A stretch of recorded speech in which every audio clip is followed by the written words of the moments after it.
Iran's foreign minister publicly confirmed on camera that military cooperation with both Russia and China is ongoing and includes direct assistance during an active war involving United States forces. Let me be precise about this. On March 15, 2026, Iranian Foreign Minister Abbas Araghchi gave a televised interview in which he stated, clearly and without ambiguity, that Iran's past cooperation with Russia and China continues to this day, and that this cooperation includes military assistance. This was not an anonymous leak. It was not an intelligence assessment. It was an official, on-the-record statement from a senior government official representing a state currently engaged in a shooting conflict with the United States. Here is what makes this structurally important. Both Moscow and Beijing have, in their public diplomatic posture, consistently denied providing military assistance to Iran in this conflict. At the same time, both have called for ceasefire and peaceful resolution in international forums. What Araghchi's statement does is collapse the distance between those two positions. It places them in direct contradiction. And this is where the analysis has to be very careful, because the next part is where most people draw the wrong conclusion. The contradiction is not rhetorical, it is operational. Separate reporting has already indicated that Russia has been sharing real-time intelligence with Iran, enabling Iranian forces to identify and strike US military personnel across the Middle East. China's role, according to the same body of reporting, includes the provision of a surveillance satellite identified as TEE-01B, which has been used for targeting US bases. In addition to that, China has supplied dual-use technology applicable to weapons manufacturing, missile spare parts, and has been linked to the preparation of shoulder-fired air defense systems for potential delivery. Now, consider the sequence. First, there are intelligence reports, anonymous, contested, often dismissed in public diplomacy as unverified or politically motivated. Then, there is an official confirmation from Iran itself, stating that military cooperation exists and continues. The two together create a layered evidentiary structure, one indirect, one direct. Think carefully about what that means. Because the international system operates in large part on plausible deniability, major powers often act in ways that are not publicly acknowledged, precisely to preserve diplomatic flexibility. What Araghchi has done is remove that layer, not partially, but explicitly. This is not what most people think it is. It is not simply a statement about military logistics. It is a statement that redefines the diplomatic positions of two permanent members of the United Nations Security Council. Russia and China are not marginal actors. They are central pillars of the current international order, with veto power over collective security decisions. And this is the part of the report that almost no one is explaining accurately.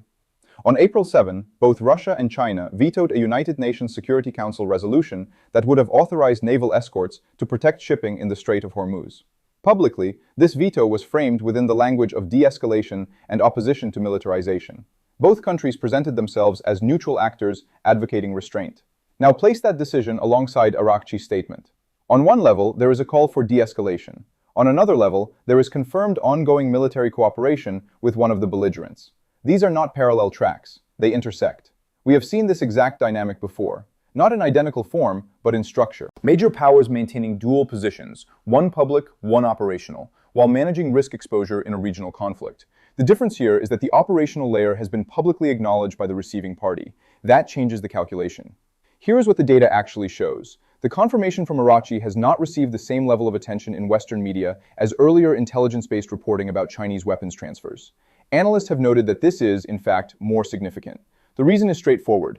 Anonymous intelligence can be contested. An official statement cannot be easily dismissed. And yet, the level of attention does not match the structural weight of the statement. There is a data point in this report that changes the structural picture entirely. We will get to it. Before that, consider the diplomatic architecture. The United Nations Security Council is designed around 5 permanent members, each with veto power. 2 of those members, Russia and China, are now, according to Iran's own statement, engaged in ongoing military cooperation with a state actively fighting US forces. At the same time, those same 2 members are positioning themselves as advocates of ceasefire. This is not a contradiction in rhetoric alone. It is a contradiction embedded within the institutional structure of global governance. Let me be very precise about this. The issue here is not whether states engage in covert or indirect support. That has always been part of international politics. The issue is the coexistence of 3 elements: public denial, operational involvement, and third-party confirmation from the beneficiary of that involvement. When those 3 elements align, the space for diplomatic ambiguity narrows significantly.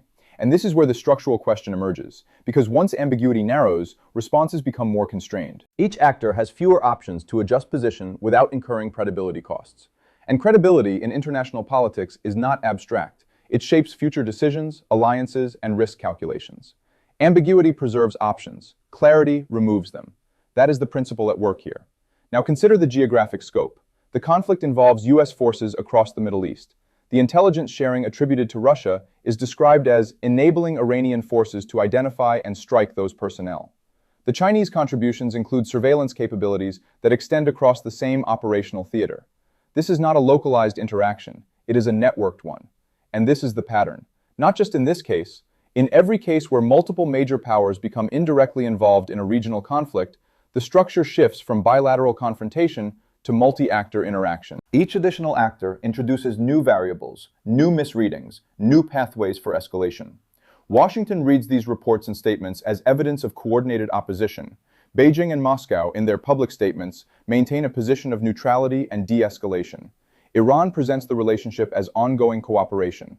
3 narratives, 1 set of actions. Washington calls this support. Beijing calls its position neutral. The terminology tells you everything about why they cannot currently communicate effectively. The history here is essential, because this is not the first time that states have operated in this dual-track manner. But it is rare for the recipient of support to confirm it so directly in the middle of an active conflict with global media visibility. And this is where the analysis must return to a simple, unresolved question. If one side is publicly acknowledging what the other sides are publicly denying, what does that do to the diplomatic structure that depends on those denials? Because the answer to that question determines not just how this situation is interpreted, but how it evolves. The confirmation by Iran is not an isolated statement. It is a signal embedded within a set of strategic calculations made independently by Tehran, Moscow, and Beijing, each operating according to its own logic, but producing a combined effect that is now visible. Let me be precise about this. Start with Iran. When a foreign minister makes an on-camera statement confirming ongoing military cooperation with 2 major powers, that is not accidental. It is not a slip. It is a decision. And decisions at that level are made with a clear understanding of audience and consequence. So what is the logic? From Tehran's perspective, the statement serves multiple purposes at once. First, it signals capability. By confirming that military cooperation with Russia and China is active and continuing, Iran is communicating that it is not operating in isolation. In a conflict with U.S. forces, that matters. It changes how its adversary calculates risk. Second, it signals legitimacy. Iran is placing itself, rhetorically, within a network of major powers, not formally allied, but not alone. That positioning has implications beyond the battlefield. It affects how other states, particularly in the global south, interpret the balance of power. And this is where the analysis has to be careful, because the next part is where most interpretations become too narrow. The statement is also a form of pressure. By making the cooperation public, Iran is effectively forcing Russia and China into a more constrained position. Their previous denials become harder to sustain. Their room to maneuver diplomatically becomes narrower. Think carefully about what that means. Because this is not just Iran revealing information. It is Iran shaping the strategic environment in which that information operates. Now move to Russia. Here is what the data actually shows. Separate reporting has indicated that Russia has been providing real-time intelligence to Iran, enabling strikes against U.S. military personnel in the Middle East. If accurate, that is not peripheral support, that is operationally significant. So what is Moscow's logic? Historically, Russia has used indirect engagement as a way to influence conflicts without direct confrontation. Intelligence sharing fits within that pattern. It allows for impact without overt escalation. This is not new.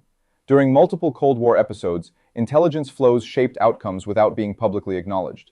The structure is familiar. But here is the difference. The confirmation is not coming from Moscow. It is coming from Tehran. That shifts the dynamic. Russia's strategy relies, in part, on maintaining a degree of separation between action and attribution. When that separation is reduced by a third party, the strategy becomes more exposed. And this is the part of the report that almost no one is explaining accurately, because exposure does not automatically change behavior, but it does change the cost structure of that behavior. Every action now carries a higher level of scrutiny and potentially a higher level of response. Now consider Beijing. China's role, as described, includes the provision of the TEE-01B surveillance satellite used for targeting U.S. bases, dual-use technology for weapons manufacturing, missile spare parts, and the preparation of shoulder-fired air defense systems for delivery. Let me be very precise about this. Each of these elements operates at a different level of visibility and deniability. A surveillance satellite can be framed as dual-use infrastructure. Technology transfers can be categorized as civilian-industrial cooperation. Spare parts can move through layered supply chains. Even the preparation of air defense systems does not necessarily equate to immediate deployment. This is not accidental. It reflects a calibrated approach. Beijing's public position has been consistent. Calls for ceasefire, emphasis on peaceful resolution, and denial of direct military involvement. At the same time, the reported activities indicate a level of support that contributes to Iran's operational capacity. Washington reads this as indirect military assistance. Beijing presents it as non-military or neutral engagement. Both readings follow internal logic. And this is the structural problem, not a personality problem, because the system allows for actions that can be interpreted in multiple ways depending on the framework applied. One side categorizes them as escalation. The other categorizes them as normal state interaction. Actions do not escalate. Interpretations of actions do. That is the dynamic at work. Now introduce the United States into this structure. The United States is engaged in an active conflict with Iran, with military personnel deployed across the Middle East. Any external support to Iran, whether intelligence-based or material, directly affects U.S. operational risk. So Washington's logic is shaped by two factors. First, force protection. Second, deterrence. If Russia is providing intelligence that enables strikes on U.S. personnel, that is read as a direct threat. If China is providing technology and systems that enhance Iran's capabilities, that is also read within a security framework. But here is where the structural tension becomes visible. Russia and China are not formally at war with the United States. They are operating below that threshold. Their actions, as described, exist in a space that is neither clearly civilian nor overtly military. That ambiguity complicates response, and this is where the most important data point in this report emerges. On April 7, China and Russia vetoed a United Nations Security Council resolution that would have authorized naval escorts to protect shipping in the Strait of Hormuz. That decision is critical, because it operates on the diplomatic level, while the reported support operates on the operational level. Two layers, one visible, one less visible, both connected. Think carefully about what that means. By vetoing the resolution, China and Russia are preventing a specific form of collective security action. At the same time, according to the reporting and Iran's confirmation, they are contributing to the capabilities of one of the actors in the conflict. This is not a contradiction in isolation.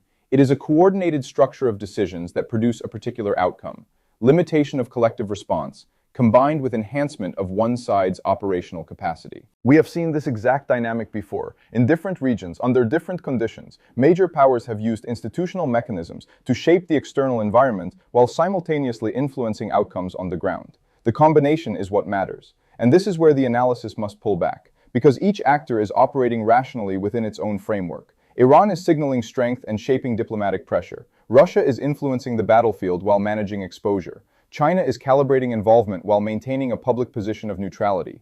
The United States is interpreting these actions through the lens of force protection and strategic competition. Each logic is internally consistent. The problem is that these logics, running simultaneously, do not align.